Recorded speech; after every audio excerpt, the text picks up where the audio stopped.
what we've been looking at for a while here is we're looking at this shift in thinking and understanding and if you will, almost kind of a worldview. And we've been looking at the apocalyptic view and how that was manifested, and those that held that. It was particularly strong in Tennessee and things like that. Less so in Texas. Of course, they always go their own way on everything else, don't they? Down there in Texas. But anyhow, and so we're looking and seeing how this is playing out. And remember, David Lipscomb's view of civil government, remember, was that, hey, don't have anything to do with it. Or as little as possible, pay your taxes or whatever. But there was a reason behind that, and that was that God's going to destroy all these kingdoms of the world, and he's going to triumph, and we're here waiting for that time, so don't get entangled and deeply involved in that. And so that was also manifested in the aspect we looked at was pacifism and the views toward things. And so as we get into the 20th century, we've seen those things starting to change, and that thinking not being as dominant, certainly in that area. And so that's what we're looking at, because this understanding affected how they viewed and looked at things, as did those who were no longer holding to that. And so this is that transitional time and that back and forth. And of course, we saw, and so we have this battle going on that we've been touching on and will more, between what they were calling premillennialism, which apocalypticism, that they held, that was some of that, and then others went off in other directions with it. And so while there's some commonality with fundamentalism and where they went with that kind of stuff, there was still that overlap. And what was eventually going to happen is, as often happens, is that people say, oh, you hold to that like they do. That means you must think everything that they do. And so that means everything you think isn't right because you're wrong on this. You must be wrong on all of that. and so that's what we're kind of seeing play out. And so we see this being discussed in the Gospel Advocate, in the Firm Foundation, in all the different, journals and papers. And of course, that's how they did things. And so again, what's being recognized is this apocalyptic view tends to be more pessimistic. Whereas, hey, look what's going on in America. Look at the growth. Look at the improvement. Look how, economy's going up, so on and so forth. People's standard of living. And so that's affecting those others and saying, hey, wait a minute. This isn't quite jiving from what I'm seeing and experiencing in culture. Uh-oh. Heidi, did you block me out?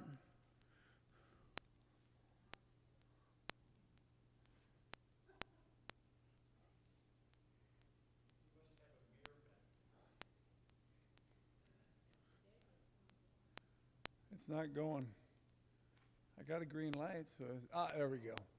So precisely for this reason, several advocate writers found serious fault with the themes that stood at the very heart of apocalypticism and premillennialism. Smith, he was one of the preachers and the writers and the things. And again, do we know this name? No, we don't. But back then, he was known by many. Smith, again, was typical. He argued that the traditional Calvinist understanding of the grace of God comes from as near to a non-entity of mankind as anything ever invented by the wild imagination of man, and leaves man a hopeless wretch. And so what he's saying is that those Calvinistic roots that is in apocalypticism, because remember, Stone was, came from a Calvinist background. As really even did Campbell in that sense. And so they're recognizing, wait a minute, if you hold on to that, my gosh, there's no hope for anything. can't, there's no choice in the matter. There's nothing. And so we see some of that playing in here.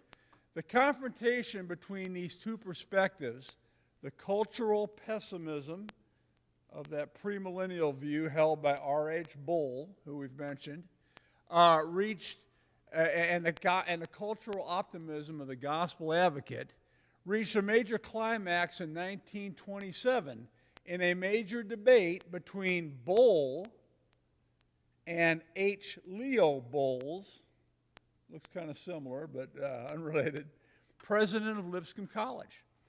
Bolles contended that good men are getting better.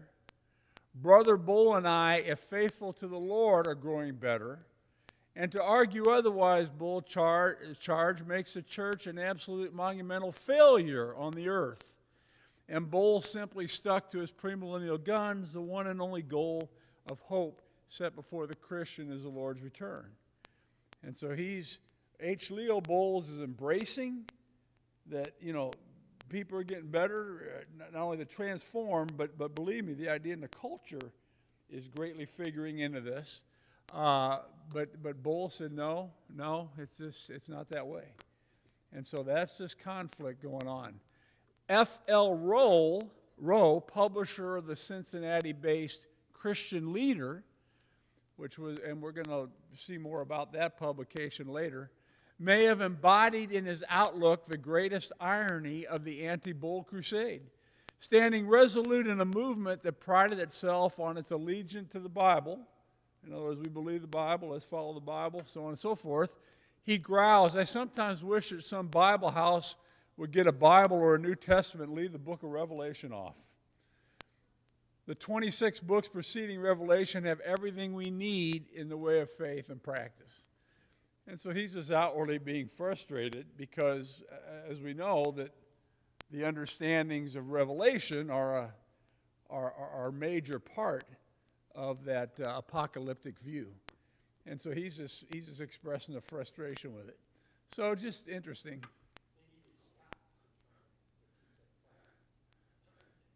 Yes.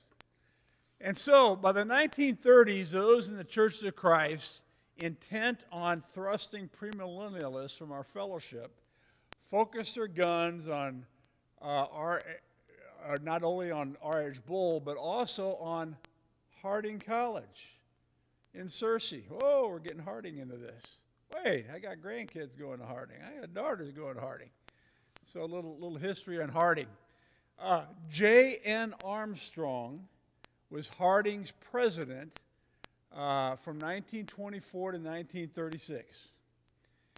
Was the son-in-law of James Harding, and other than R.H. Bull, was perhaps the most prominent early 20th century representative of this apocalyptic piety, if you will, of the Stone Lipscomb tradition. Okay, so why is this? Well, he was trained by Harding. He was trained by Lipscomb. So he was fully steeped in this apocalyptic understanding. But he's also a great educator. Armstrong, a former student of the Nashville Bible School, which is Lipscomb College now, professed in 1903 that Lipscomb and Harding had there imparted to me principles and spiritual truths that enter into and affect and control your own lives. And thus I was made a new man, your child. And so he's singing high praise to them and the influence they had on his outlook in life. By 1928, one observer wrote that no man among us stays so much with the old Nashville Bible School spirit fostered by Lipscomb and Harding as J.N. Armstrong. It was because of Armstrong's reputation in this regard that by 1924, those determined to drive premillennialism from the Churches of Christ made him one of the principal objects of their attack. So he's the guy continuing to promote that because that's his belief and very genuine, very real. And so, but there's others that say, hey, wait a minute, as we've been exploring. Repeatedly, Armstrong denied that he upheld premillennial eschatology. In other words, going as far as some did. Remember, there's that overlap. There's that overlap going on. At the same time, he staunchly maintained the apocalyptic worldview that characterized his teachers. He repeatedly affirmed his conviction that two principles of government vied with one another for control of the world: human government and the rule of Jesus Christ. And he proclaimed his undivided allegiance to the kingdom of Christ, who he believed would ultimately triumph over all human kingdoms and all civic governments and extend his reign over all the earth. And so here we see in a nutshell that apocalyptic view. Are you going to trust in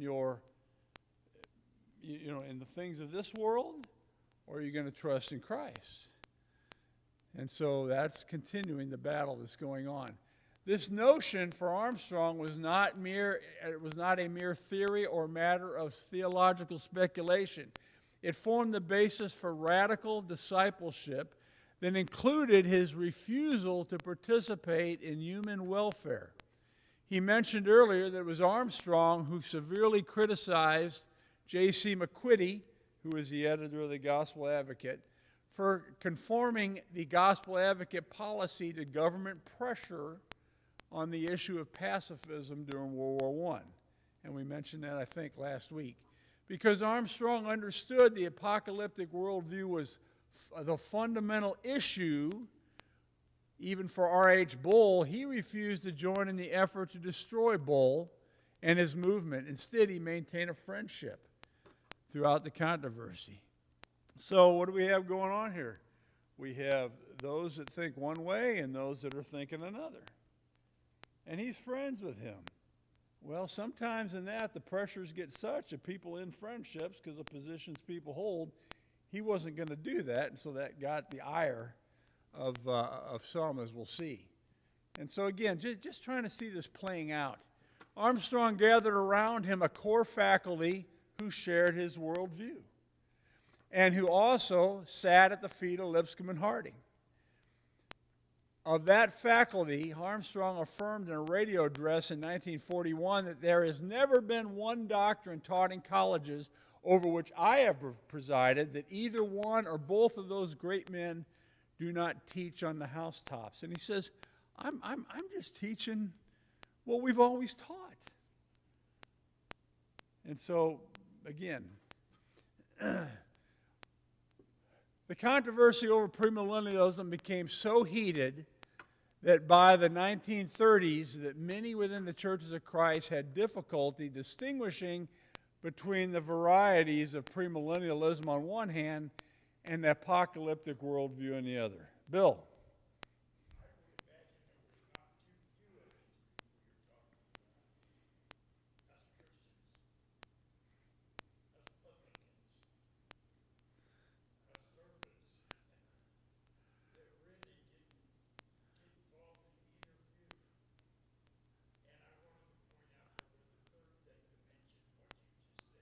Okay.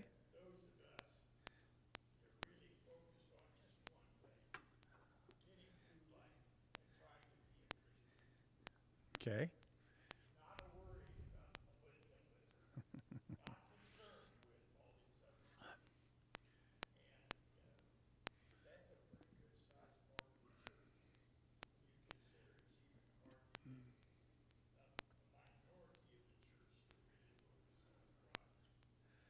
So you mean that there's a big spectrum and everybody isn't always all here or all here? And there's a whole lot of this? That's surprising, isn't it? Yeah, I mean, that's exactly the point. However, and again, we all can, and we'll probably go over some of our formative times in our lives. We can look back and probably share what were the big controversies. What were unless you hold this position, you're not right. There's controversies right now.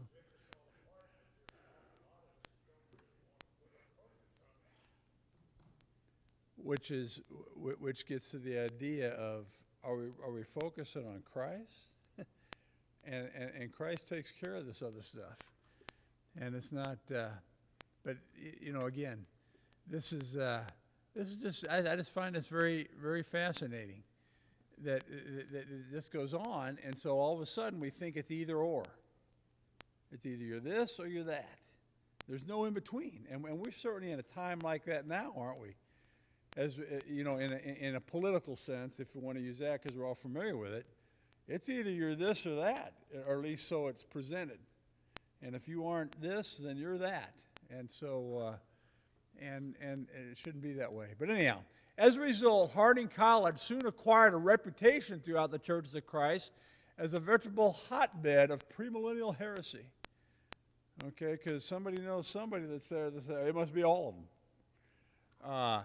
Though that reputation was largely unjustified, it nonetheless was the case that Harding was one of the few places in the Churches of Christ where people with premillennial sympathies found acceptance and shelter. In other words, you know, they felt comfortable with people that advocated what they did. And that is at this time. The prehistory of Harding College is complex, with strong ties to the Nashville Bible School, what is now Lipscomb. There is a sense in which Harding had its beginnings when James Harding left the Nashville Bible School in 1901 to establish a similar school, Potter Bible College, which was in Bowling Green, Kentucky. Okay? Now, if you remember, why did Harding leave there? Because there were those that wanted to form a board to overlook things, and he didn't like that. He thought that's adding things and layers in that the Bible isn't to his understanding, and so that's one of the reasons that he left. There he established a faculty with 4 young men who shared his worldview: Armstrong, B.F. Rhodes, R.C. Bell, and R.N. Gardner. And this does not exist today. In 1905 then, okay, now look at the time period here. This is in 1901, they went with Harding to establish the Bible school in Kentucky. In 1905, those 4 men who he mentioned, wanting to establish a comparable institution west of the Mississippi, founded Western Bible and Literary College in Odessa, Missouri. That's over there near Blue Springs. Okay, that's right. I got a cousin that lives there now, and so that was in Odessa, and that's the building on your left. And so I was just reading a little bit about it in the series In Search of the Ancient Order.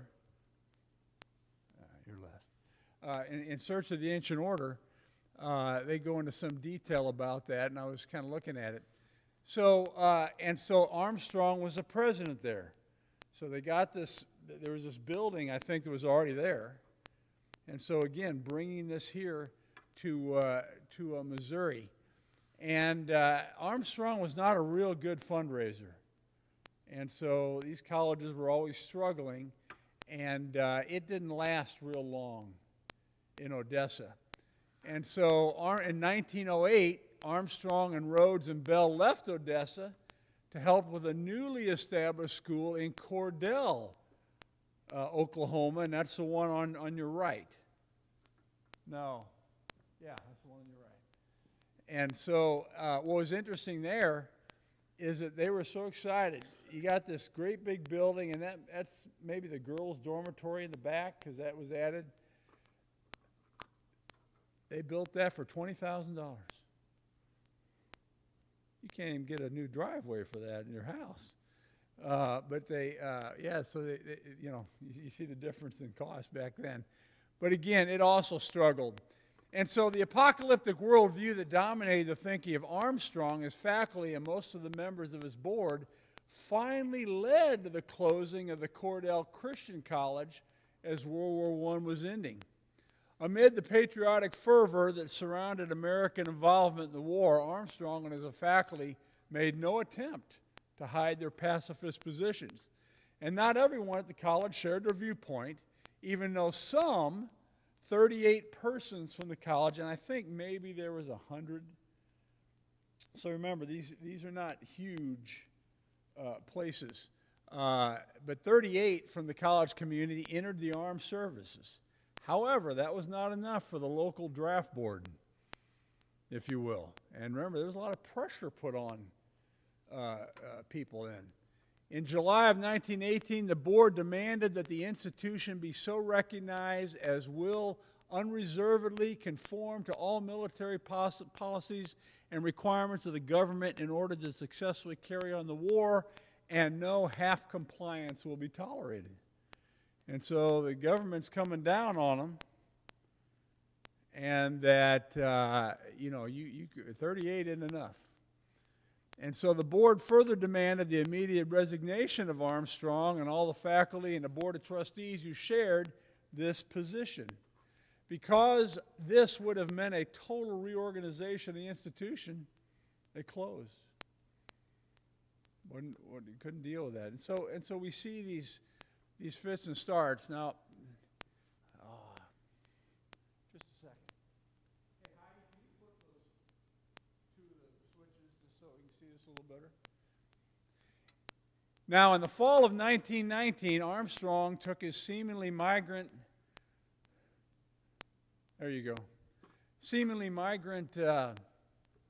faculty to Harper, Kansas, and where Armstrong assumed the presidency of Harper College. I couldn't find anything on it. In 1924, Harper College merged with Arkansas Christian College at Morrilton, Arkansas. Do you know where Morrilton, Arkansas is? But how close is that to Searcy? Or it wasn't? About 20 miles from Jerusalem, Arkansas. Well, that doesn't help me. You got to talk like Little Rock or something like that. About 60 miles from Searcy? Okay. Okay.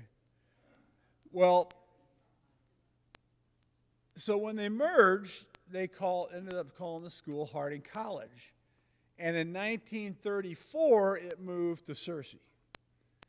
And so this was the earliest photograph I could find from the 1940s. We all know it's changed greatly since then. Okay. So you all can deeply understand that. As one might suspect, all the schools which Armstrong presided had limited financial resources. In other words, it was a struggle. Now, one of the reasons, and we've touched on this, that the school in Odessa didn't make it, because how did they get these? They would go around asking for donations from congregations. Well, Missouri was a Daniel Summer, we've mentioned him. His Octographic Review, which was the paper he had a very strong following in Missouri. And they were what would later be called the anti-institutional folk. In other words, what are you doing supporting these colleges as churches and things? And so that was one of the reasons they struggled with getting funds and things like that. And so, but anyhow, moreover, with this highly idealistic orientation, Armstrong apparently was not an especially strong financial manager. Compounding the problem, Armstrong doubtlessly damaged his ability to raise funds for Harding among members of the Church of Christ when he refused in 1934 to join the other presidents of the other Churches of Christ colleges in condemning the teachings of R.H. Bull.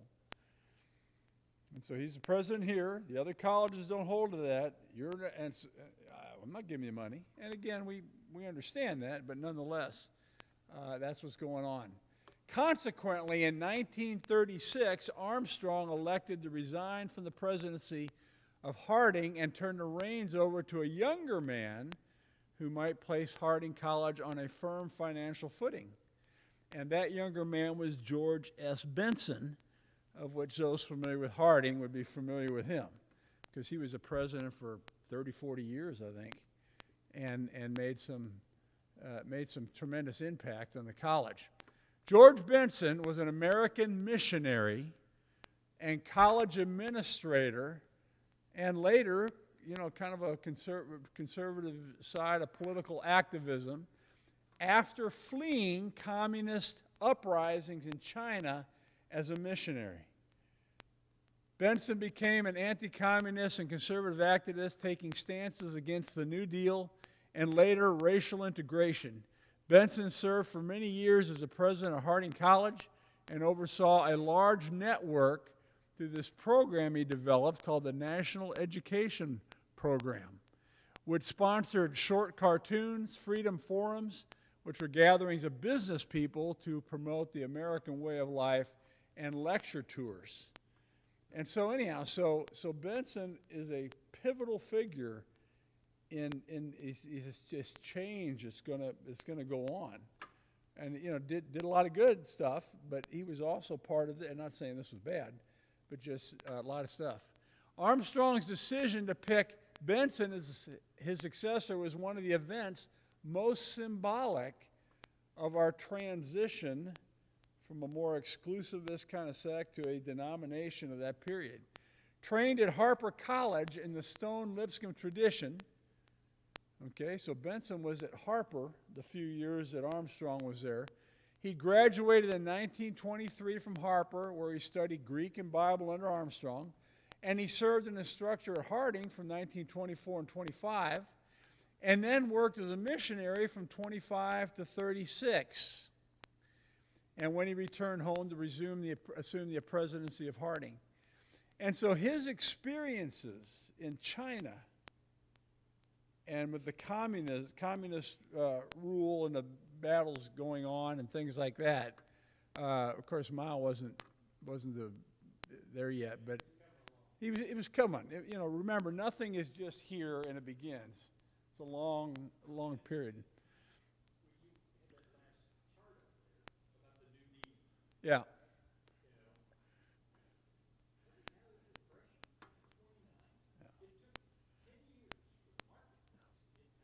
Yeah.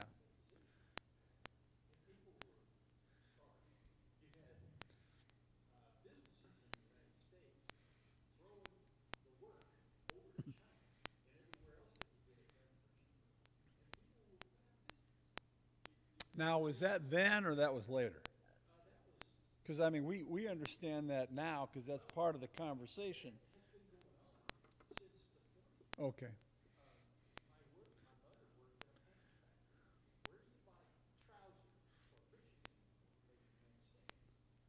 I don't know.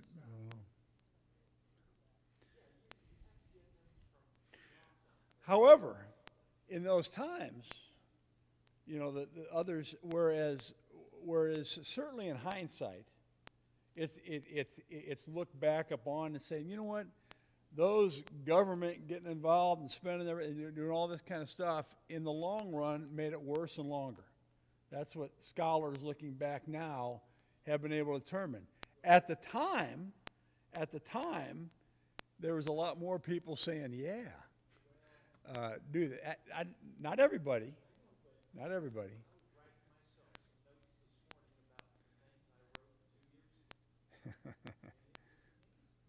Sure.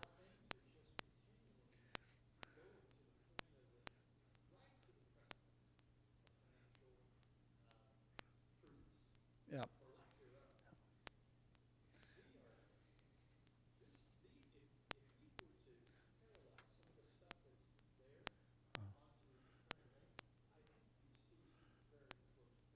So you mean the more things change, the more they stay the same, as the old statement goes? I mean, in that sense. So yes, it's very. Now remember, we're talking 100 years ago. We got to keep remembering this was 100 years ago, from our time.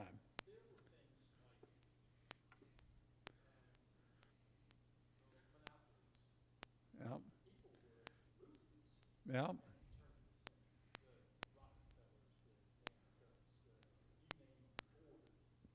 Mm-hmm.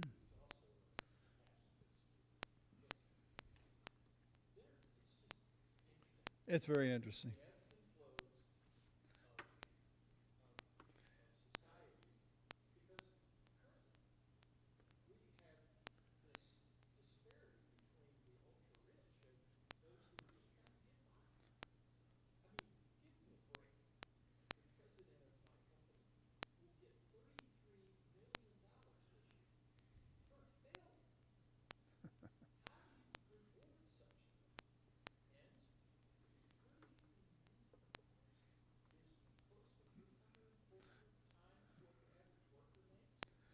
And so they chastise them by not giving them a raise.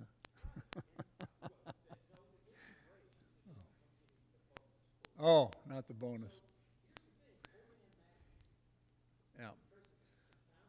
Yeah.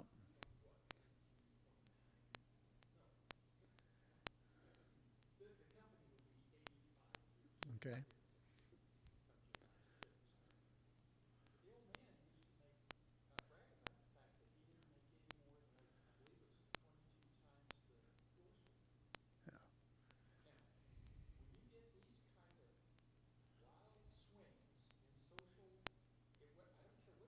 Hmm.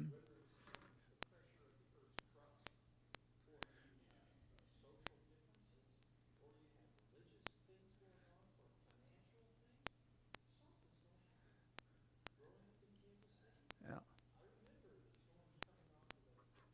Planes. Yeah. Hmm.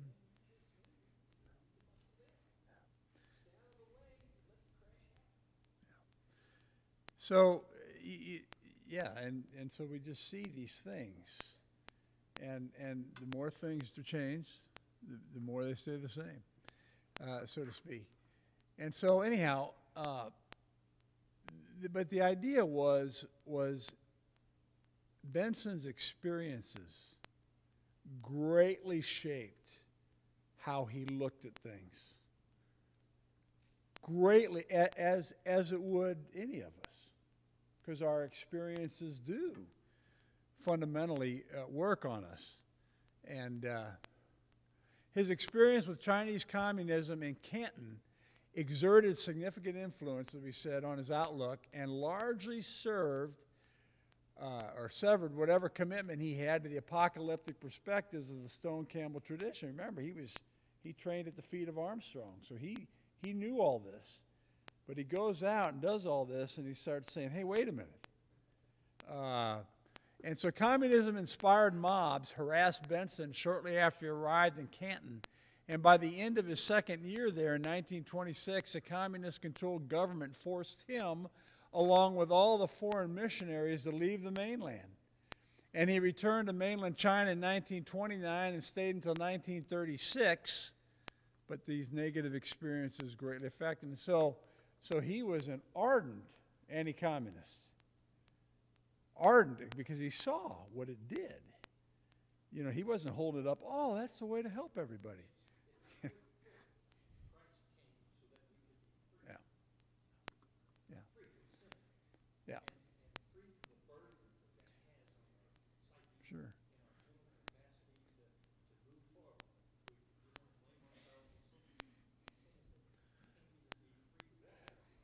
Well, what we're seeing happening here is this beginning to equate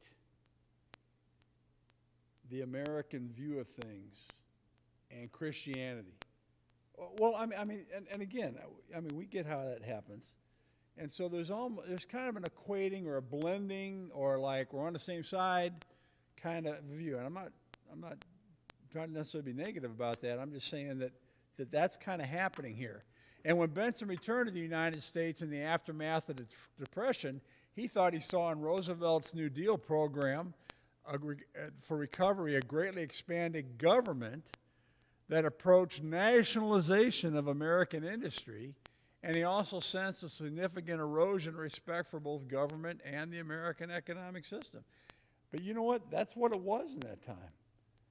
Most people, from the things I read, obviously I wasn't there, but kind of cheered on Stalin and what he was doing till when they started hearing about the show trials and all the murdering and killing of people and the starving of the people in the Ukraine and all that, and that kind of turned a lot of them. But in the 30s, a lot of people were looking to these socialist, if you will, ways of doing things as trying to help from all this suffering that was going on. And so that, and you see it in artwork.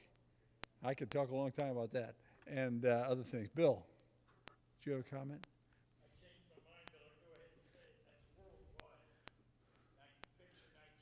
Yeah. Sure.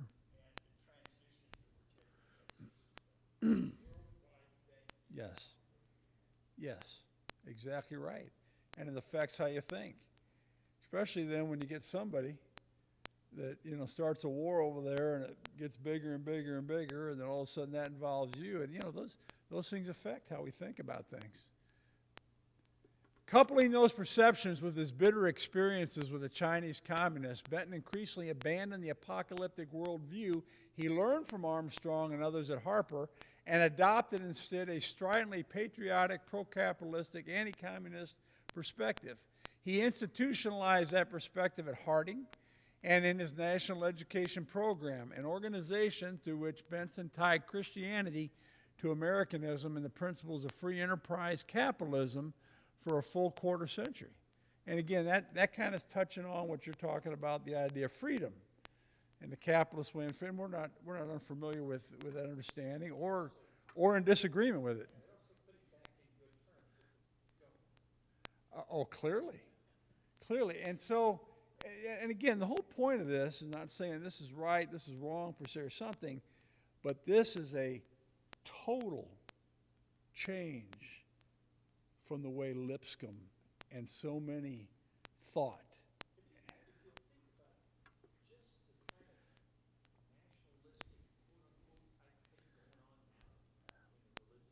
Yeah. Yeah.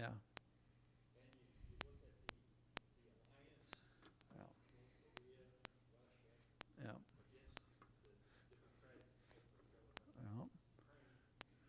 Yeah.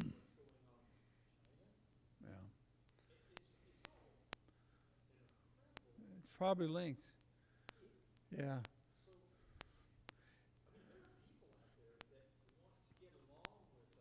Yes.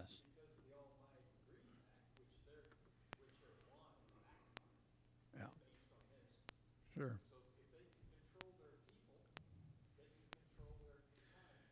And so these forces have always been there and have been there working and so on and so forth. Now, we can safely conclude that when Armstrong invited Benson to succeed him as president of Harding College, he had no idea he was choosing a man who would devote his presidency to objectives that were so alien to the things that he'd been taught and in which Armstrong had built the school. In this regard, the significance of Benson's presidency cannot be overestimated. Now, again, for those who have connections, went there, sent kids there, very familiar with all this stuff. Well, yeah, because that's the way it was, and realized that there was this shift that went on. Benson's tenure marks not only a radical tear in the apocalyptic fabric of the Stone Lipscomb tradition, but also a radical tear in the political fabric of our tradition. First, Benson helped move the tradition from rejection of politics toward political involvement. Now remember, they're already doing that down in Texas. Second, with a tradition of essentially left-wing sympathies for labor, the poor, the downtrodden, Benson helped bring respectability to such right-wing concerns, if you want to call it that, as laissez-faire capitalism, anti-communism, and Christian patriotism. In this regard, Benson stands as a major transitional figure. And so we see this, and we're going to see this more and more as we go along. And you mentioned the idea of the Christian nationalism. We're going to touch on that later, because that's a current topic. And it is. And I'm reading a lot of stuff on it and trying to get a better hold of what that means, because usually that's pointed out from a leftist point of view. However, I'm not sure all those criticisms are necessarily unfounded. Okay, some of that, and so I'm trying to discern that. And again, we need to remember there's a spectrum. It doesn't mean if you're patriotic and this and that means you're all this. On the other hand, so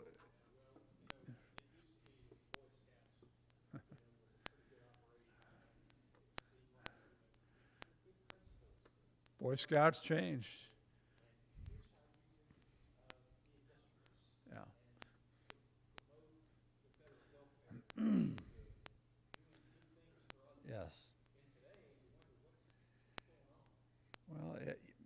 Yes, and they've lost a lot of people, the Boy Scouts. Yeah. So again, we're seeing these perspectives brought in and now affecting us. For in the decades following, the Churches of Christ have moved increasingly toward Benson's interpretation of political involvement. In other words, Benson doesn't seem so crazy to us, doesn't seem so nutty, but well, that's because we're on this side of that and the effects of that, and that became the norm. That's what most of us understand is what's wrong with that? There's nothing wrong with that. But you know, what is it? Well, that's because we're on this side of it. We're not in the middle of it. We'll explore in detail later. Benson, with his strongly patriotic emphasis on Christian America, contributed greatly toward our transition from kind of a exclusive separatist thing to joining everybody else. And that's how he's viewing that term denomination. When Benson's strident pro-Americanism weakened the apocalyptic world rejecting view at Harding over the years, his political posture did help stabilize the school financially. The institution's mortgage debt was retired by November of 1939. And by the time Benson retired from the presidency in 1965, Harding's assets approached $25 million. Their assets. That's not their endowment necessarily. In other words, hey, for poor Church of Christ people, that's pretty good. And so, correct. And so, how did this happen? Well, ironically, Benson might not have achieved such remarkable financial success had it not been for the opponents, the anti-premillennialists, who fought Harding College on the grounds that the school harbored premillennialists. Such complaints effectively dried up funding from Churches of Christ and forced the college to look to alternative sources. So we can't get it from here because you're saying we're this, and we don't think that's right, and so we're not giving to you. Now, this is a guy you may or may not have heard of, Clinton Franklin Davidson. And really interesting. More than anyone else, Clinton Davidson was the man who made Benson's financial successes possible and encouraged the theological changes that took place. Among these changes were a transition of Harding from apocalypticism to Christian patriotism, and eventual larger transition into denominational status. So who is this guy? Reared near Bowling Green, Kentucky, he attended Potter Bible College, where he came under the influence of Harding and Armstrong. So he was taught by them. In time, he made his way to New York, where he became immensely successful in the life insurance industry, setting the pace for worldwide sales in life insurance for 7 consecutive years. So this guy's gift was selling life insurance and making money. Some people have that gift, some of us don't. He also served as a financial consultant to significant corporate executives, establishing 2 corporations for that purpose. One was Fiduciary Counsel Incorporated, and it served clients in a combined wealth exceeding $500 million. And through his estate planning corporation, he planned the disposition of estates and clients with a combined wealth of $3 billion. In other words, he's dealing with people with money. And so he was extremely, and remember when he's doing this.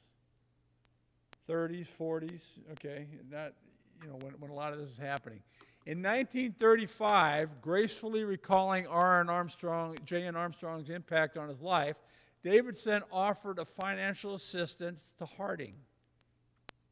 Armstrong informed Davidson of his imminent retirement, and the 2 men determined to defer the gift until Benson became president. The following year, Benson and Davidson, developed what eventually became the immensely profitable relationship for Harding College. After Harding liquidated its mortgage in 1939, Benson acknowledged that Davidson has not only been a liberal contributor, but he has put us in contact with men of means. And in fact, fully 55% of the total amount raised has been directed through his efforts and through men with whom he has put us in contact. These men were E.I. DuPont, the big chemical folks up in Pittsburgh, and then Albert P. Sloan, the president of General Motors, Daniel Willard, president of the Baltimore and Ohio Railroad, and the presidents of major steel and oil companies, the Morton Salt Corporation and International Harvester. So all of a sudden, now, how does this connection happen? These weren't necessarily Church of Christ people. So how did that happen? Davison not only put Benson in contact with major contributors at the college, but he also taught him fundraising skills. He apparently encouraged Benson to use the message of free enterprise, limited government to appeal to the corporate executives disillusioned with the big government dimensions of Roosevelt's economic recovery plan. And this strategy worked and was crucial for Harding's survival. Beyond this, the partnership of Benson and Davison contributed enormously to shifting Churches of Christ toward mainstream participation in the world's affairs and away from the apocalyptic, apolitical, separatist posture that characterized our movement for 100 years. So this is when that's happening. And just kind of spelling out so we see how that happened. Because we don't necessarily think anything of it. Uh-huh.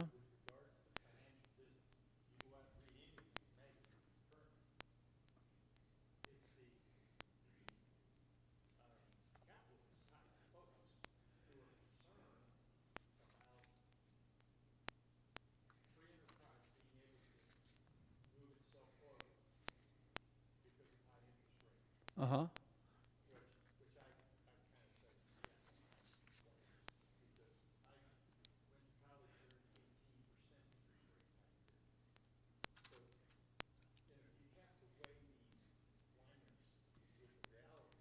Sure.